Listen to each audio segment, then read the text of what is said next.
కథ శీర్షిక. ఈ కథ పేరు రాముల వారి తోట. రామకృష్ణ ఊరిలోనే చిన్న కిరాణా కొట్టు నడుపుకునే నిజాయితీ గల యువకుడు. అందరికీ సాయం చేస్తుంటాడు.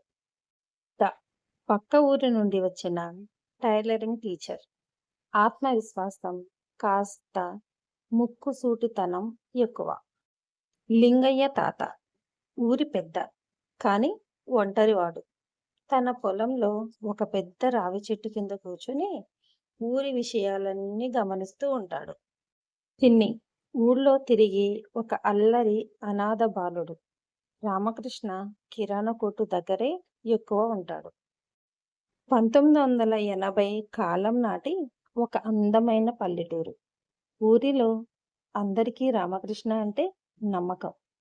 కానీ అతనికి అప్పులు తీర్చడం ఒక పెద్ద సమస్యగా మారుతుంది.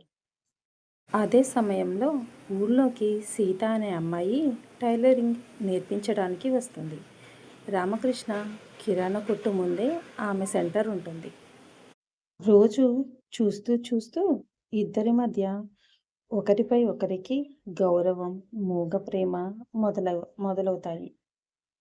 ఇక్కడ కూడా కులమతాలు లేదా సామాజిక అంతరాలు అడ్డొస్తాయి. సీత కుటుంబం ఊరి ప్రెసిడెంట్ బంధువు. రామకృష్ణ సాధారణ కిరాణా కొట్టువాడు. వీరి ప్రేమ విషయం ప్రెసిడెంట్కు తెలిసి రామకృష్ణ అప్పులను సాకుగా చూపిస్తూ అతన్ని ఊరి నుండి పంపించేయాలని చూస్తారు. సీతకు వేరే పెళ్లి సంబంధం నిశ్చయం చేస్తారు. ఊళ్ళో ఎవరితోనూ పెద్దగా మాట్లాడకుండా పిసినిగుట్టు అని పేరు తెచ్చుకున్న లింగయ్య తాత దగ్గర ఒక పాత డైరీ ఉంటుంది. ఊరి పెద్దలు రామకృష్ణను అవమానిస్తున్న సమయంలో లింగయ్య తాత పంచాయతీకి వస్తాడు. ఆ డైరీలో 30 ఏళ్ల క్రితం ఊరి ప్రెసిడెంట్ తాత లింగయ్య తాత కుటుంబానికి చేసిన ఒక పెద్ద మోసం మరియు రామకృష్ణ తండ్రి చేసిన సాయం గురించిన నిజాలు ఉన్నాయి. నిజానికి ఊళ్ళో ఉన్న సగం భూమి రామకృష్ణ కుటుంబానికి చెందాల్సింది. అప్పట్లో మనుషుల మధ్య అంతరాలు ఉండేవేమో కానీ ప్రేమాభిమానాల్లో మాత్రం ఎలాంటి కల్మషం ఉండేది కాదు. అలాంటి ఒక పల్లెటూరులో పుట్టిన స్వచ్ఛమైన కథే ఈ రాముల వారి తోట. ఒక చిన్న రేకుల షెడ్డులో కిరాణా కొట్టు.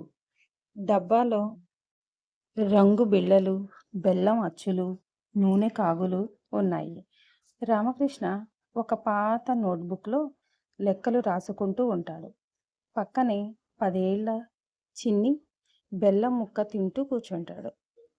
రామకృష్ణ నిట్టూరుస్తూ, ఈ నెల అప్పుల వడ్డీ కట్టకపోతే ప్రెసిడెంట్ గారు కొట్టు ఖాళీ చేయిస్తానన్నారు చిన్ని. ఏం చెయ్యాలో తోచడం లేదు. చిన్ని, నువ్వేం భయపడకు కృష్ణన్న, నువ్వు ఊళ్ళో అందరికీ అప్పులు ఇస్తావుగా, వాళ్ళని అడిగి తీసుకోరాదా? రామకృష్ణ నవ్వుతూ చిన్ని తల నిమిరి, అడిగితే ఉన్న బంధాలు తెగిపోతాయిరా. అయినా నమ్మకమే కదా మన పెట్టుబడి. అదే సమయంలో రోడ్డు అవతల ఒక పాత సైకిల్ దిగి చేతిలో కుట్టు మిషన్ పట్టుకొని సీత నడుచుకుంటూ వస్తుంది. రామకృష్ణ ఆమెను చూసి చేతిలో ఉన్న పెన్ను కింద పడేశాడు. బ్యాక్గ్రౌండ్లో మధురమైన వేణువు సంగీతం వినిపిస్తుంది. కొన్ని రోజుల తర్వాత సీత తన టైలరింగ్ షాప్ ముందు బట్టలు కుడుతూ ఉంటుంది. రామకృష్ణ కొట్టు దగ్గర నిలబడి ఆమెను చూస్తూ ఉంటాడు. సీత కూడా తలదించుకొని చిన్నగా నవ్వుకుంటుంది. మాటలు లేవు, ఫోను లేవు, కేవలం చూపుల ద్వారానే ఒకరి మనసు ఒకరు చదువుకున్నారు. కానీ ఆ ఊరి ప్రెసిడెంట్ కన్ను వీరిపై పడింది. ఒకరోజు సాయంత్రం సీత రామకృష్ణ కొట్టు దగ్గరకు వస్తుంది. రామకృష్ణ గారు, రేపు మా ఇంట్లో నా పెళ్లి చూపులు ఏర్పాటు చేస్తున్నారు. మా బావతో పెళ్లి చేయాలని మా నాన్నగారి గట్టి ప్రయత్నం. రామకృష్ణ బాధను దాచుకుంటూ, నేను సాధారణ కిరాణా కొట్టు వాడిని సీత. ప్రెసిడెంట్ గారి చుట్టాలైన మీతో నాకెలా సరిపోతుంది? నాకున్న అప్పులకి ఈ కొట్టు కూడా ఎప్పుడు ఊడిపోతుందో తెలీదు. సీత రామకృష్ణ కళ్ళల్లోకి చూస్తూ, నాకు మీ ఆస్తి ముఖ్యం కాదు. నీకున్న నిజాయితీ ముఖ్యం. నీపైన నాకు నమ్మకం ఉంది. ఊరి మధ్యలో ఉన్న పెద్ద రావి చెట్టు ప్రెసిడెంట్ మరియు ఊరి పెద్దలు కూర్చొని ఉంటారు. రామకృష్ణ తలదించుకుని నిలబడి ఉంటాడు. సీత ఏడుస్తూ ఒక పక్కన ఉంటుంది. ప్రెసిడెంట్ గర్వంగా, రామకృష్ణ, నువ్వు చేసిన అప్పులకి నీ కొట్టు మాకు రాసిచ్చేయి. అలాగే రేపటికల్లా ఈ ఊరు విడిచి వెళ్ళిపోవాలి. లేదంటే మర్యాదగా ఉండదు. ఊరి జనం అంతా నిశ్శబ్దంగా చూస్తుంటారు. అప్పుడు ఒక పాత లాంతరు పట్టుకొని నడుము వంగిన లింగయ్య తాత నెమ్మదిగా నడుచుకుంటూ పంచాయతీ మధ్యలోకి వస్తాడు. ఆయన చేతిలో ఒక పాత దుమ్ము పట్టిన డైరీ ఉంటుంది. లింగయ్య తాత గట్టిగా నవ్వుతూ, ఆగండి ప్రెసిడెంట్ గారు, ఊరు విడిచి వెళ్లాల్సింది రామకృష్ణ కాదు, మీరే. ప్రెసిడెంట్, ఏం ముసలోడా, ఏం మాట్లాడుతున్నావు? నీకేమైనా పిచ్చెక్కిందా? లింగయ్య తాత, పిచ్చి నాకు కాదు ప్రెసిడెంట్.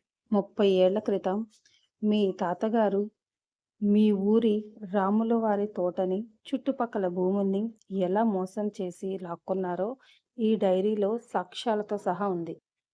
నాడు నా కుటుంబాన్ని రోడ్డున పడేసి ఇదే రామకృష్ణ తండ్రి తనకున్నదంతా అమ్మి నన్ను ఆదుకున్నాడు.